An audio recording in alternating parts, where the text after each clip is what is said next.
Hello and welcome to another Space Engineers video, and today we have the Core Systems update. And as always, we've set up a platform here with everything in the update all laid out so we can take a look at it. We're going to go over what's free, what's part of the paid DLC, and whether or not you should buy it. But we need to get started here as we fly on in to our character and take a look at the first quality of life features. So one of the first things here, which is going to be, oh, so good, I am excited about it, is camera obstruction. Oh my god, this is the bane of my existence when I am building various ships that have stuff docked to them, or they have drones, or they're doing whatever. For example, this situation, you have a small rover with a bunch of cargo containers that is acting as sort of a support carrier role to this mining drone. And so it's got a bunch of cargo space in order to carry the ore, and this mining drone can then go and do a little bit of mining, come back, drop it off, go back, do a little bit more, and then the whole system will drive back to base. Makes total sense. However, it has a major issue, is that when you get into the cockpit here and you spin the camera around, boom, the camera gets obstructed by the drone. I can't see. I have to do here, and I try to zoom out there, but if I try to pan down at all, boom, it pulls my camera in, and that sucks horribly. No longer, because they have modified it. So here we have a larger sort of drop ship, and if we get into the seat here, look, we have the same drone on the roof, yet no issues. No issues at all. Oh my god, it's glorious. So what they have done is they have made it so that if the attached grid is smaller than the thing that is attached to, then the camera will just pass through it and won't care about its collision. We can see that with this, with the bounding box of this rover and the drone being very similar. The drone is actually a bit wider than the bounding box of the rover. However, if we just increase the width of the rover a little bit, I think this will work. Yeah, it does. It is now thinking that, cool, you're slightly wider than what's attached to you. Therefore, the camera won't obstruct. And now it's there. It's fine. But if I go in here and I delete these, it,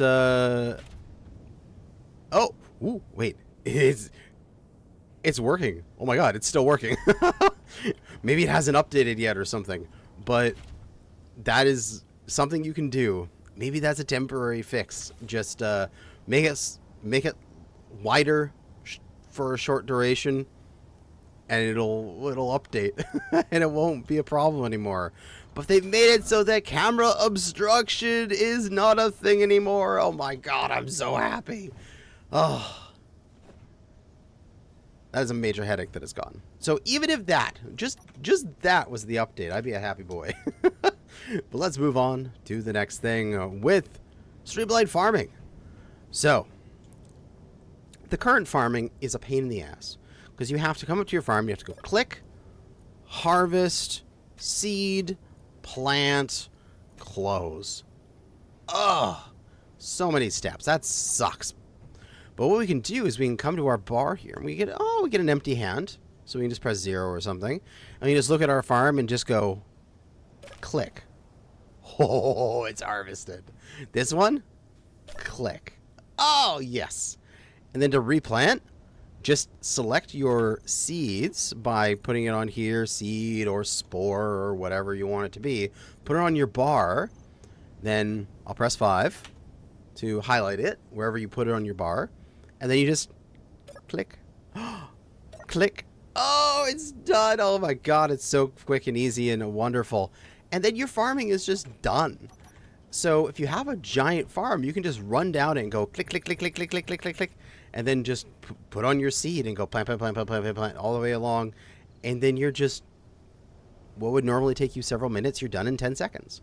Next up, the only actual new block for free in this update is a simple bed.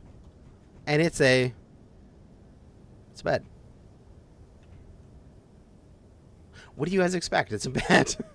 I mean, the important part about this bed is that it is the first bed that is in the center of the room. In the sense that every other bed prior to this has had some vertical aspect to it. This is the original OG bed. And then we have like a wall bed and the wall pass-through bed and then like the inset bed. All of them are the full block tall, and they have some vertical aspect where it's like you should be up against a wall, or you are the wall because you have a window there, that sort of thing, or you're part of the wall because it's inset. This is the first one that's like, hey, I'm in the middle of the room.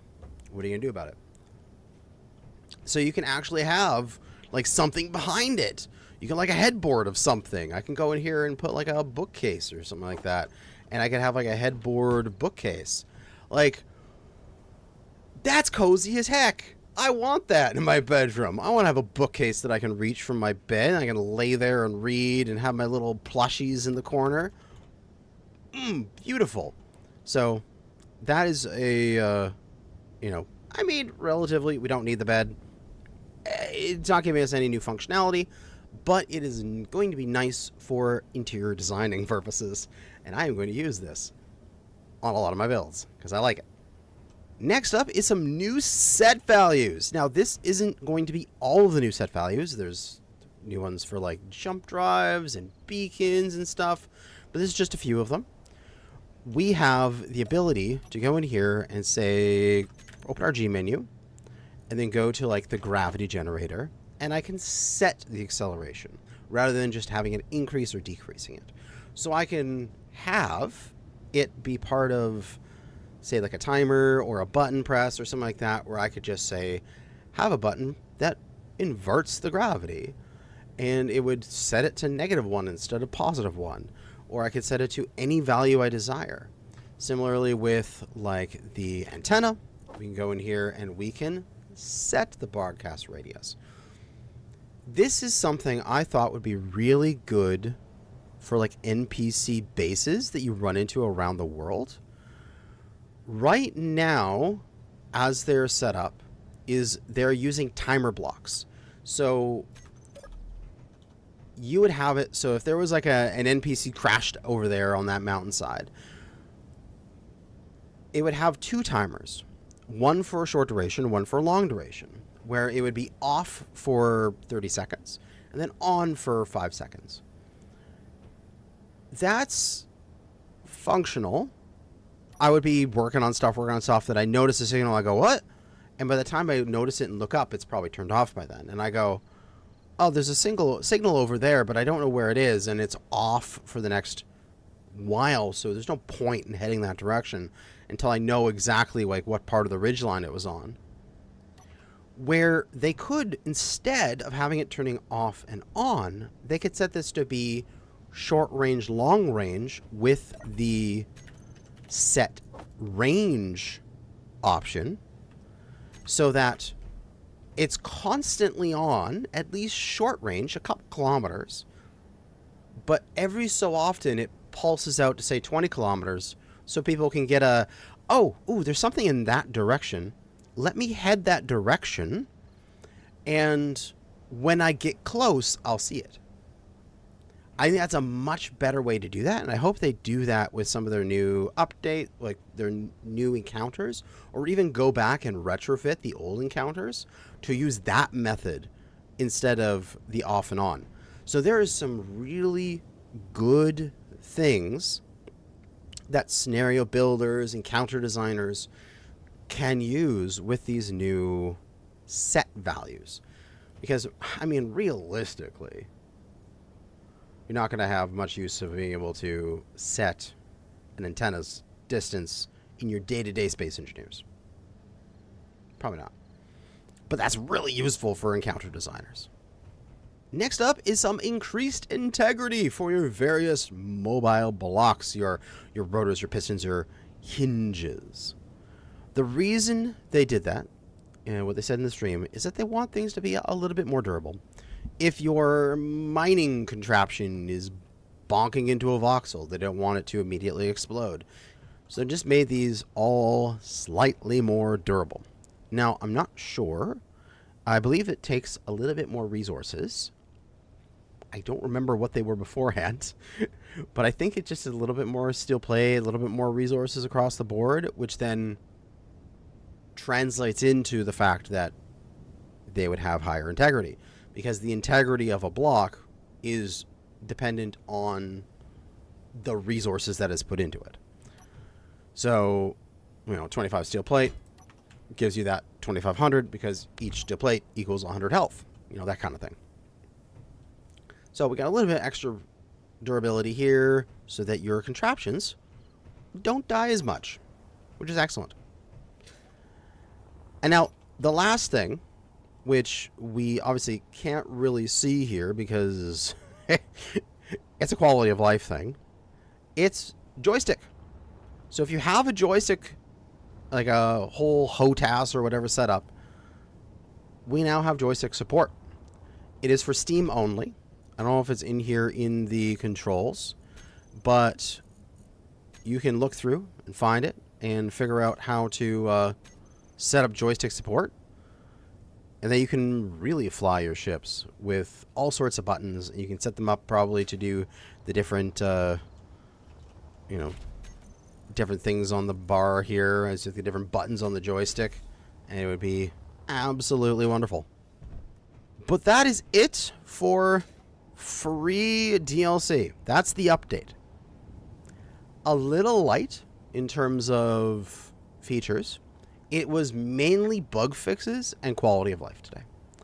And that's fine. We do need those.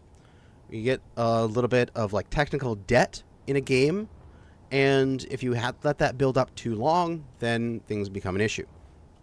So I am all good with a quality of life and bug fixing focused update that just improves the stability and makes the game feel better to play.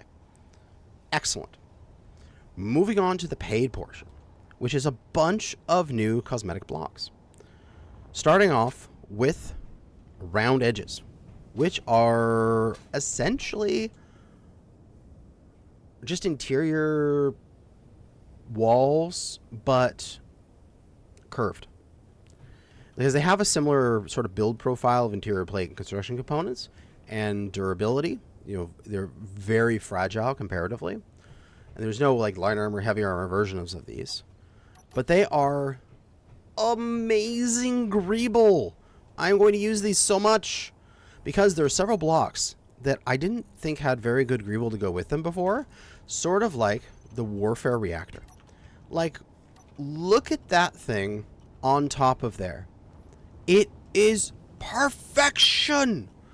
And if I get out that rounded block, right?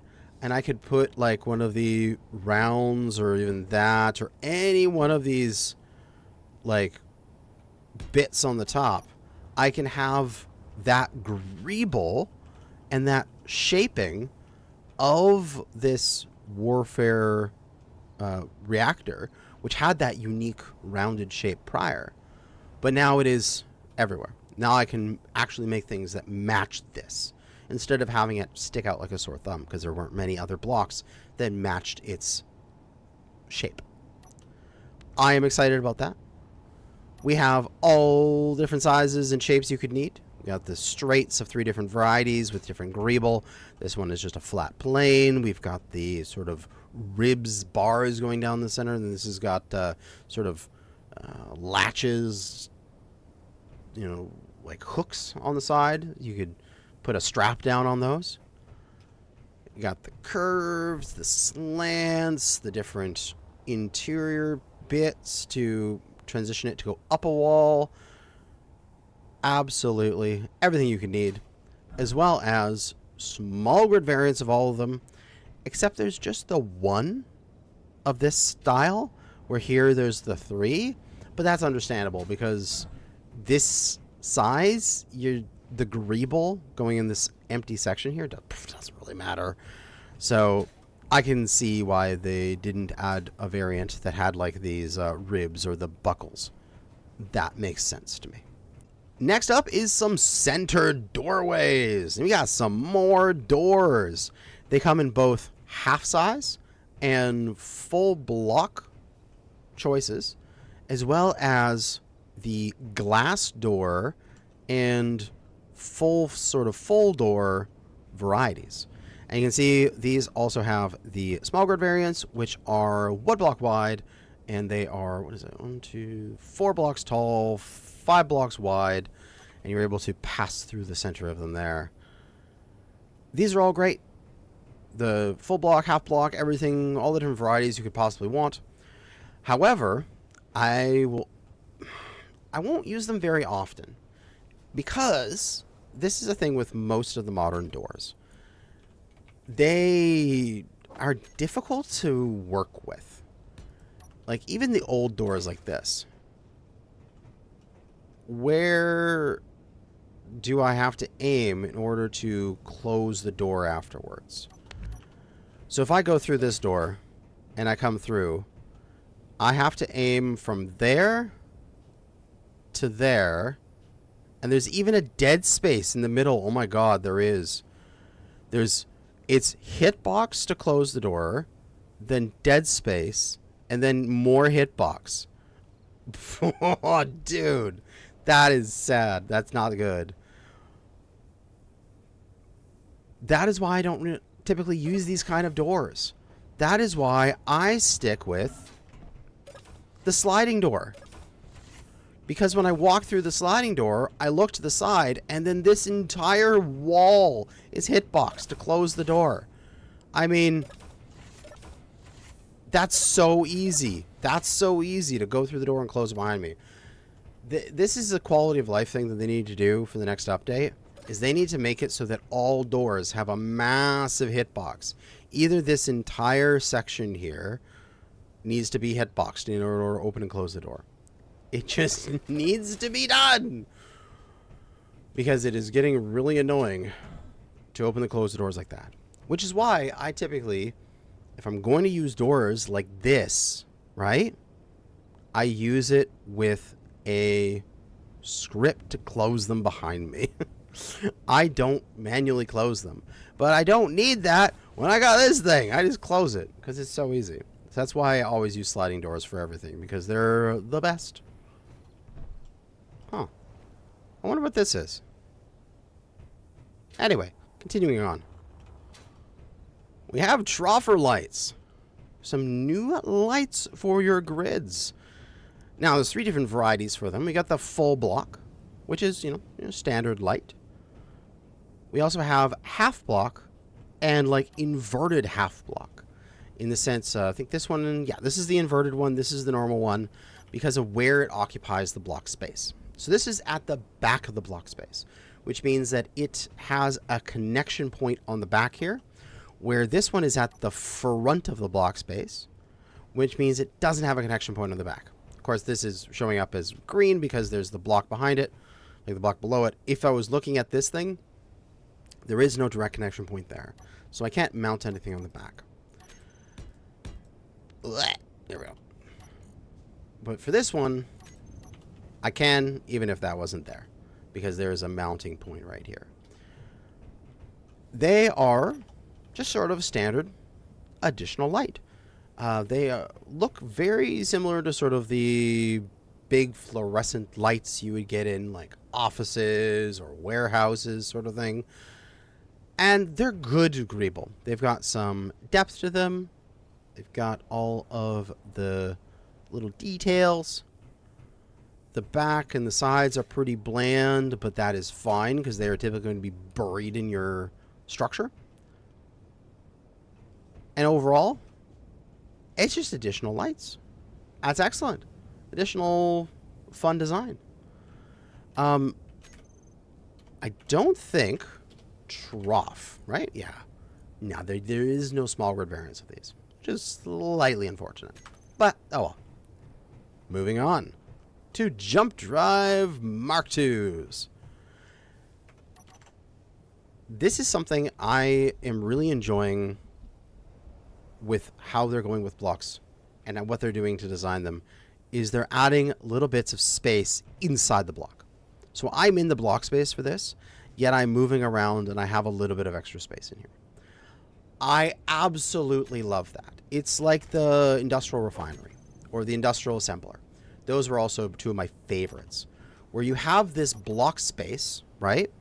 That thing is occupying the 2x2x5 or whatever this thing is tall. And you can go inside the block space and move around and interact and do stuff with it inside its own block space. You can't do that for like the old-timey refinery, right? It was just this monolith. It just existed. With all of these new blocks that add this little bit of a cutout, little bit of space you can go in, it makes really interesting interior design where you have these, oh, I could just put like for example, the industrial refinery. I can just put an industrial refinery there and use that to get to the second level of my base. Or in this case, I have this jump drive buried a block deep. If you want to take an actual look at this jump drive, because it is actually, you know, the full size of a regular jump drive, we can put it here and we can see that that sort of interaction area is halfway up. So I can grab a catwalk and I could catwalk on the side of this thing. Oh, you know, too much catwalk over there. And I could set up something inside my base where I have a passageway that opens up to a jump drive, and I can go inside of it and I can have some like LCDs over here and I can do some fun stuff. And that's cool. So I'm really enjoying what they're doing with that block space. And plus, it spins. What more could you want out of life? It's rotating. That makes any guy happy. Just, oh, it's spinning. Yeah, sort of thing. Ah, it's great. And even it's counter spinning. There's a bit over there. It's spinning this way. This part, it's spinning this way. Oh my god, bits are spinning in different directions, even better than normal. Ah, I can't handle it anymore. Off to the next item, which is the Sci-fi engine. Regular old hydrogen engine. And if we take a look at it in the thing here, we can take a look at a normal engine. It's got the one on the bottom, one on the side in terms of its connections. The Sci-fi engine is the exact same. It is just slightly different, greeble and such. There's also another benefit. We're hearing that level of noise, right? Okay. Turn that off. Turn this guy on.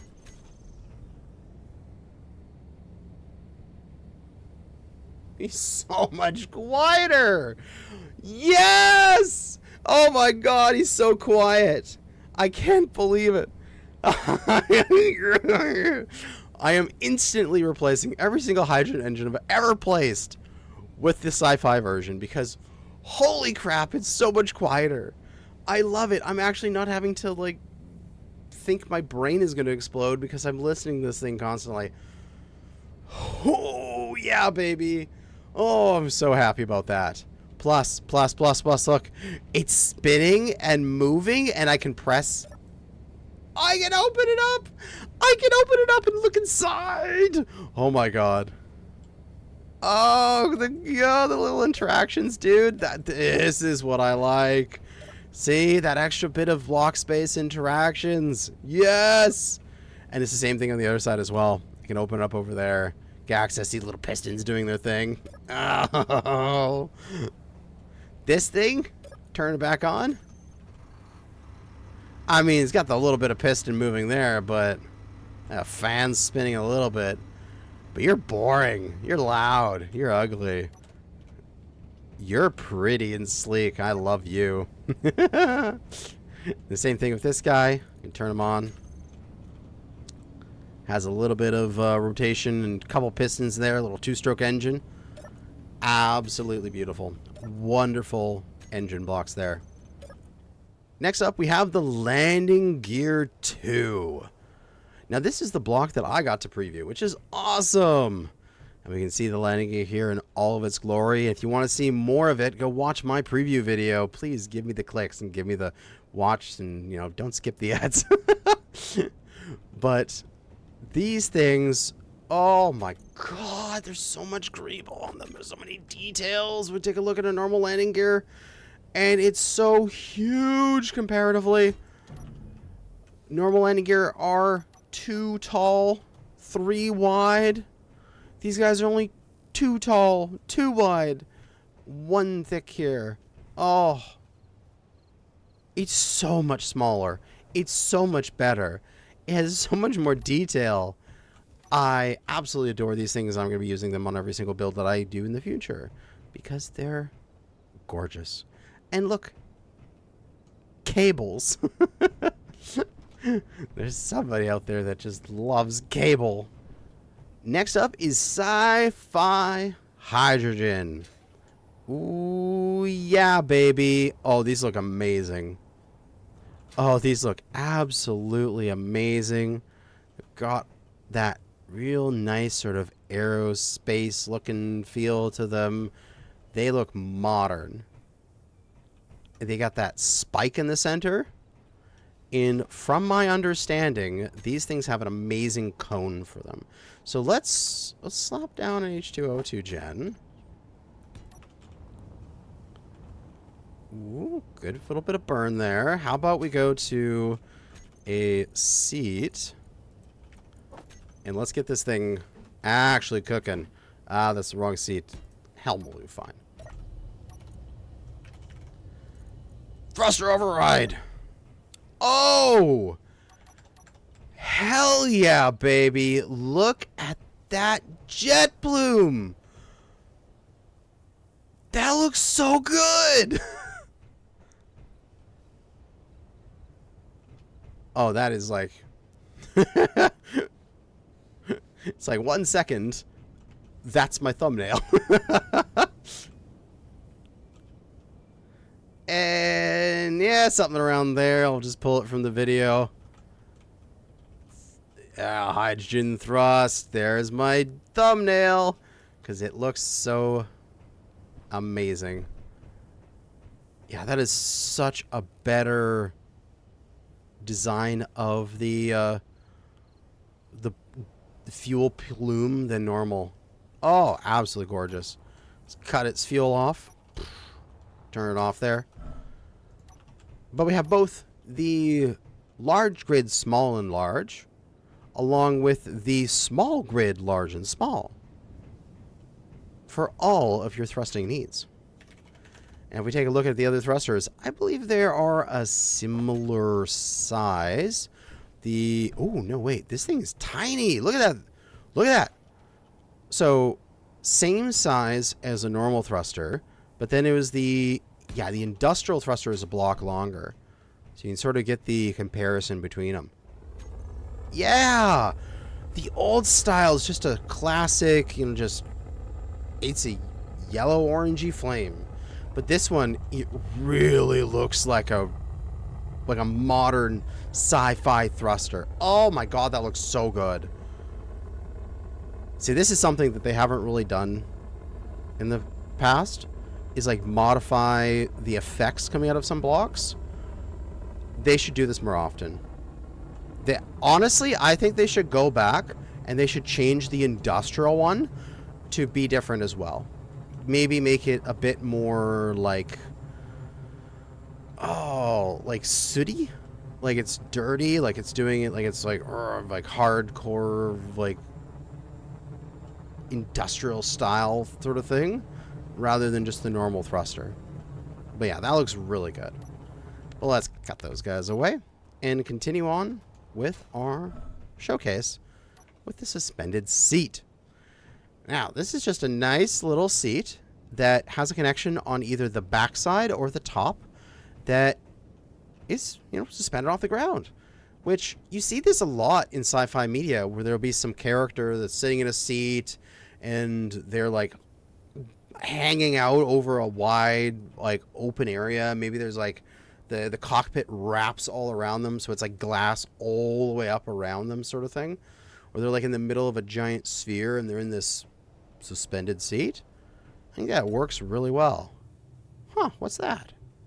Anyway, we have both a, what are these ones called? There is a control station variant, which has that LCD in front of you. Just think of the words there for a second. And then just a control seat variant, which is just, you know, standard. Doesn't have that LCD there. All depends on what you want. We have both large grid and small grid variants of both. I think they look amazing. And next up is a DLC edition. So this is not part of the Core Systems pack. This is actually a part of the Apex Survival pack. However, if you already own that pack, you'll just get this for free. But you must own that pack, not Core Systems. So that was all of the paid stuff in Core Systems. This is Apex Survival, where we have previously for these conduit blocks, that's what they're called, right? Yes, conduits. We had conduit boxes, and we had conduit junctions and conduit lights, right? But they've gone and done the inverted parts of them. So the reason being is that if I bring up the conduits here and I put them on the wall, we can see that one set is on the either side of the blocks facing, right? So previously we could just do this. So we couldn't have a conduit running down the right side of something and come into a bunch of junctions. It would have to come down on the left side of that block, which limited our build choices. So now they've added in it for the conduit boxes, the conduit light, and the conduit junction. So you can see there is the light and the light invert, and then there's the junction, which should be here. Junction and junction inverted. So the new inverted blocks here are the new additions to the Apex Survival Pack. But that is all of the new updates in this DLC. Some amazing stuff. Personally, the highlights are the hydrogen engine being so quiet. That's going to make me not want to rip my face off, rip my ears out. The thrusters have the really cool new effects. The landing gear is just so well greebled. The all sorts of set blocks, like the new set actions, are going to be useful for designing interactions and doing some storytelling. It's going to be useful for me when I'm doing like planned out series that have story elements. I want to be able to use these in order to do that. And then the camera obstruction is so good I could cry. Oh my god. Oh, it's so good. But that is going to be it for now. I think that this is an amazing pack. It's well worth it to pick up. And if you saw the 2 different codes that were hidden in this video, maybe you can get it yourself. But that is going to be it for now. Thanks for watching. And good hunting out there, fellow space engineers. Whee!